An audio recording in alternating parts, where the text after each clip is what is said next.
sensible supplementary order paper and deserves the greatest support. Oh, thank you for the call, Mr Chair. I'll just address some of the issues that have been raised by the previous speakers since the dinner break. One of the suggestions that the member's just resumed a seat has made is that I'm under some particularly difficult and powerful pressure from the alcohol industry. I have to say that the member clearly doesn't know me that well to think that I would actually really care a fig, frankly, about any pressure at all. No, I don't think the member does really, actually. I think he's got a very short memory, but no doubt he's going to find out differently. I actually think that one of the things that I found very interesting is the only people that I can recall lobbying me to bring in a minimum price has been the opposition parties, which of course they're completely entitled to do, and also the alcohol industry. In fact, the hospitality industry has actually come to me and said that they, which of course they sell alcohol. I mean, Ms Dalziel says that they are different from the alcohol industry. I'm sorry, but they actually sell alcohol. They have lobbied me to say that they would like, they've got different interests. So they're not selling alcohol. So they're selling alcohol. Actually, they haven't been to see me. Well, actually, I think one of the things is that there's been an accusation in the House tonight that I'm under tremendous pressure and giving into pressure from the alcohol industry. So I hope that wasn't the real accusation. That's the way I heard it. And I'd just like to put that to bed. The hospitality industry has been and said to me that they want minimum pricing, and we know why. They get maximum profits. That's what it means. That means as well the people who have actually been lobbying me against minimum pricing are not the alcohol industry.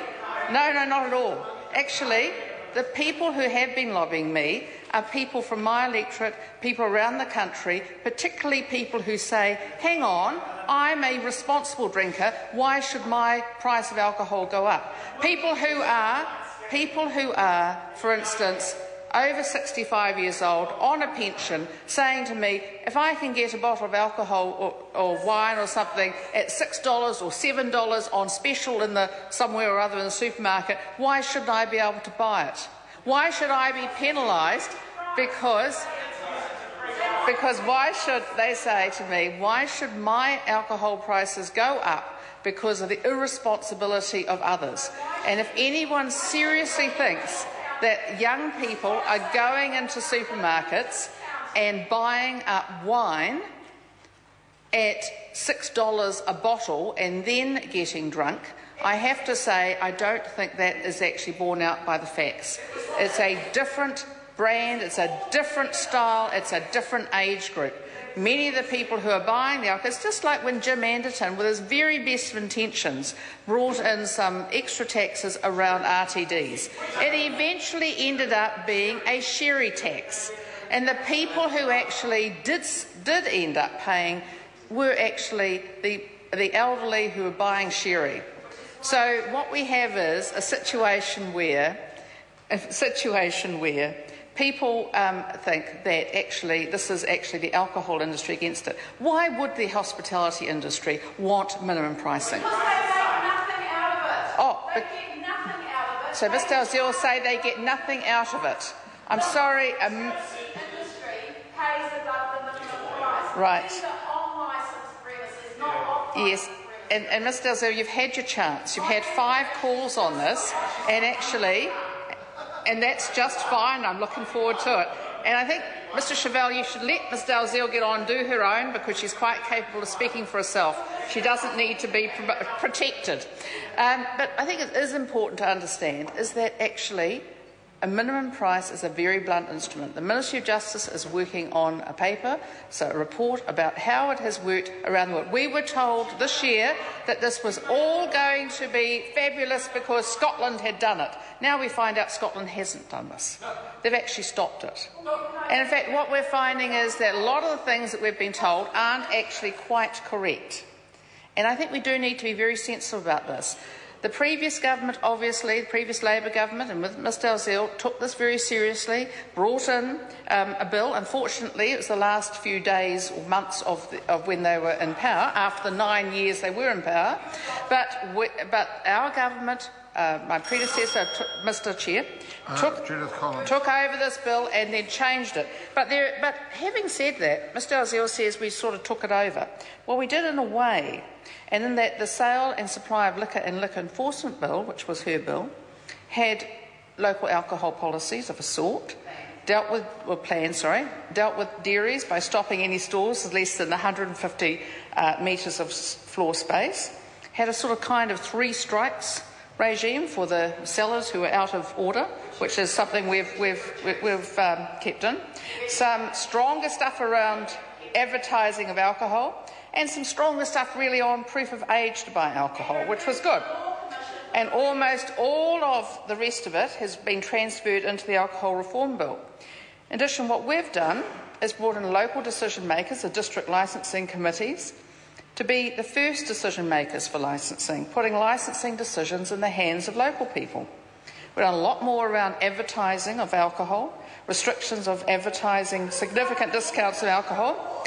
We've done national default maximum trading hours, with much more robust licensing conditions, new rules on responsible supply to minors requiring parental consent, which is an important step to give parents more control over how young people drink, changes to liquor ban enforcement, bringing in an infringement offence so that the police can give the infringement and get on with their job, and a whole range of little changes to clean up and streamline the law. This Alcohol Reform Bill is a very comprehensive piece of work.